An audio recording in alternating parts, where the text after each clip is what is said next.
আজকে আমি রান্না করব চিংড়ি মাছ ভুনা। চিংড়ি মাছ ভুনার জন্য আমি এখানে কিছু পেঁয়াজ কুচিয়ে নিয়েছি। চিংড়ি মাছে বেশি মশলার প্রয়োজন নেই। প্রথমে আমি চুলাটা অন করে নিলাম। চুলার উপরে আমার কড়াইটা বসিয়ে দিলাম। কড়াইটা গরম হতে থাকে।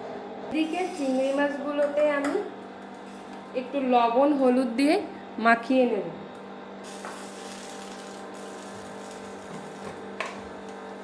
দিয়ে দেব পরিমাণ মতো হলুদ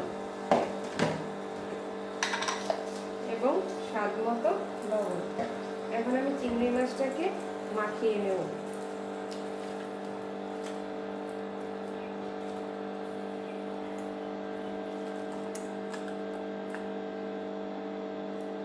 চিংড়ি মাছটা আমার মাখানো হয়ে গেছে, কড়াইও গরম হয়ে গেছে। এখন কড়াইতে দিয়ে দেব সরিষার তেল।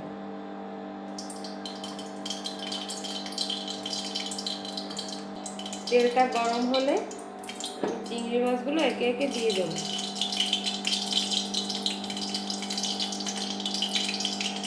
আমার তেলটা গরম হয়ে গেছে, এখন আমি চিংড়ি মাছগুলো দিয়ে দেব।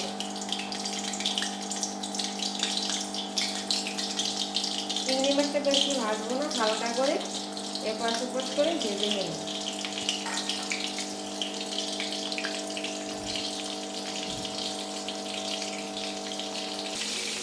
চিংড়ি মাছের এক পাশ আমার ভাজা হয়ে গেছে, অন্য পাশ উল্টিয়ে দেব।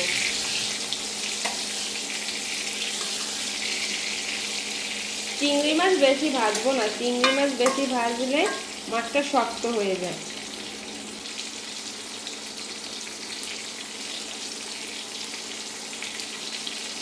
চিংড়ি মাছ ভাজা হয়ে গেছে, এখন আমি মাছগুলো তুলে নেব।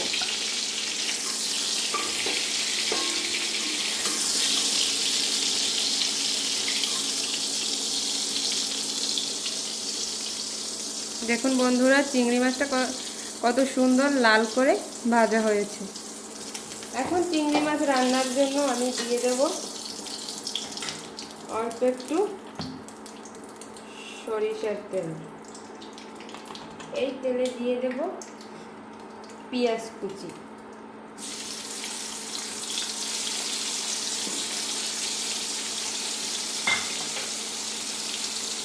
পেঁয়াজটা আমি লাল লাল করে ভেজে নেব।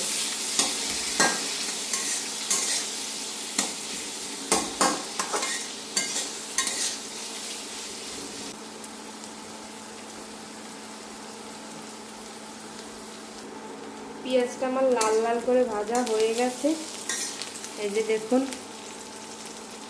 এখন এর ভিতরে দিয়ে দেব 4টা কেটে রাখা কাঁচামরিচ। এর ভিতরে দিয়ে দেব অল্প একটু জিরা বাটা। জিরা বাটাটা পেঁয়াজের সাথে মিশিয়ে নিব। এখন এর ভিতরে একে একে আমি দিয়ে দেব পরিমাণ মতো হলুদের গুঁড়া, দিয়ে দেব পরিমাণ মতো মরিচের গুঁড়া। ঝালটা আপনার যে যেরকম খান, তো নেড়ে চেড়ে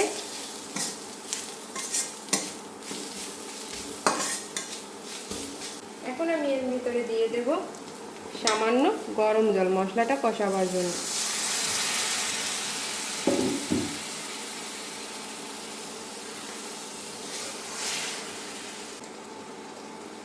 এখন দিয়ে দেবো স্বাদ মতো লবণ।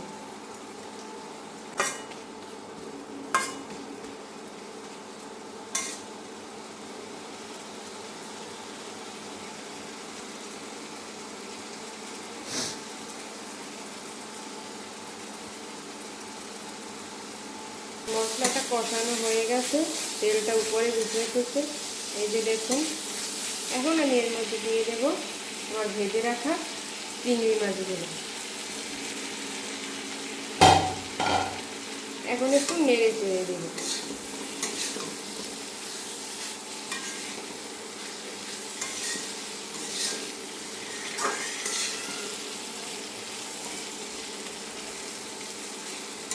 এখন এর ভিতরে দিয়ে দেব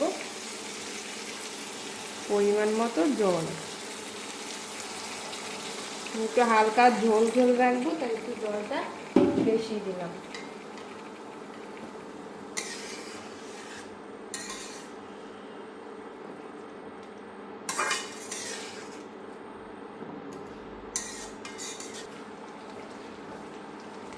এখন আমি কিছু সময়ের জন্য ঢাকা দিয়ে দেব।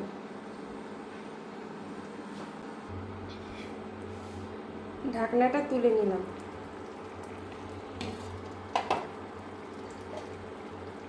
দেখুন আমার রান্নাটা কেমন হয়েছে।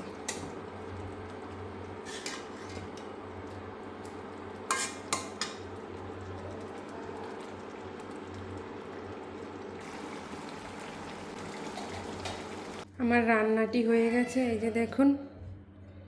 এখন নামিয়ে নেব। আমার রান্নাটি যদি আপনাদের ভালো লেগে থাকে লাইক করবেন, কমেন্ট করবেন, সাবস্ক্রাইব করবেন, সবসময় আমার পাশে থাকবেন। সবাইকে ধন্যবাদ।